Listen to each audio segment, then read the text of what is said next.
LDF-ൽ തുടരാനുള്ള ജോസ് കെ മാണിയുടെ നിലപാടിന് Kerala Congress M steering കമ്മിറ്റിയുടെ പൂർണ്ണ പിന്തുണ.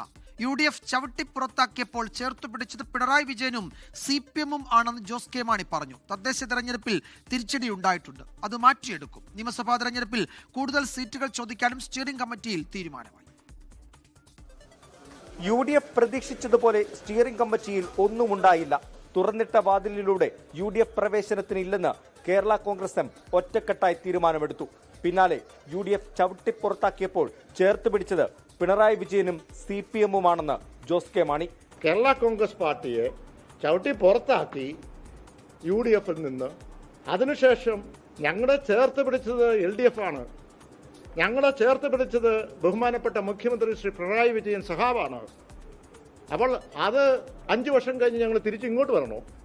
അങ്ങനെ ഒരു രാഷ്ട്രീയ പ്രസ്ഥാനം ഓരോ 5 വർഷം അങ്ങോട്ടും ഇങ്ങോട്ടും പോകുമോ? ആ നിലപാട് തന്നെയാണ്, ഉറച്ചാണ്. സഭാ നേതൃത്വത്തിനും ജോസ് കെ മാണി മറുപടി നൽകി.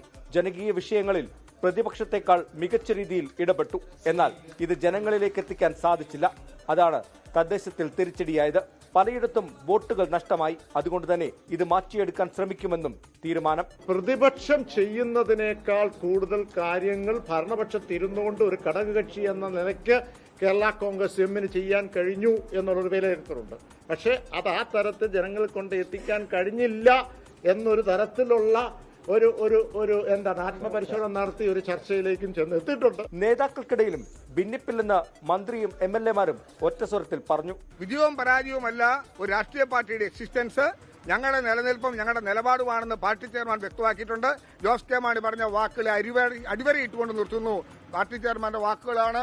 അതിനകത്ത് യാതൊരു വ്യത്യാസവും വരുത്താൻ ഞങ്ങളാരും ആഗ്രഹിക്കുന്നില്ല. വരുന്ന നിയമസഭാ തെരഞ്ഞെടുപ്പിൽ കൂടുതൽ സീറ്റ് ആവശ്യപ്പെടാനും തീരുമാനിച്ചു. 15 സീറ്റെങ്കിലും ഇത്തവണ വേണമെന്നാണ് കേരള കോൺഗ്രസ് എമ്മിന്റെ ആവശ്യം. കേരള കോൺഗ്രസ് എമ്മിനെ കൂടെ കൂട്ടി അടുത്ത നിയമസഭാ തെരഞ്ഞെടുപ്പിൽ മധ്യകേരളത്തിൽ നേട്ടമുണ്ടാക്കാമെന്ന UDF-ന്റെ നീക്കങ്ങൾക്കാണ് ജോസ് കെ മാണിയുടെ അടിയുറച്ച നിലപാടോടെ തിരിച്ചടിയുണ്ടായിരിക്കുന്നത്. ഇനി അറിയേണ്ടത് തുറന്നിട്ട വാതിലുകൾ UDF അടയ്ക്കുമോ എന്ന് മാത്രമാണ്. കോട്ടയത്ത് നിന്ന് അരുൺ നീണ്ടൂരിനൊപ്പം ടോബി ജോൺസൺ, 24. ലോകത്തെവിടെയായാലും ഏത് സമയത്തും 24 വാർത്തകളും ഓഗ്മെന്റഡ് റിയാലിറ്റി പാക്കേജുകളും എക്സ്പ്ലെയിനറുകളും വിശദമായി കാണാൻ ഞങ്ങളുടെ YouTube ചാനൽ നിങ്ങൾക്ക് സബ്സ്ക്രൈബ് ചെയ്യാം.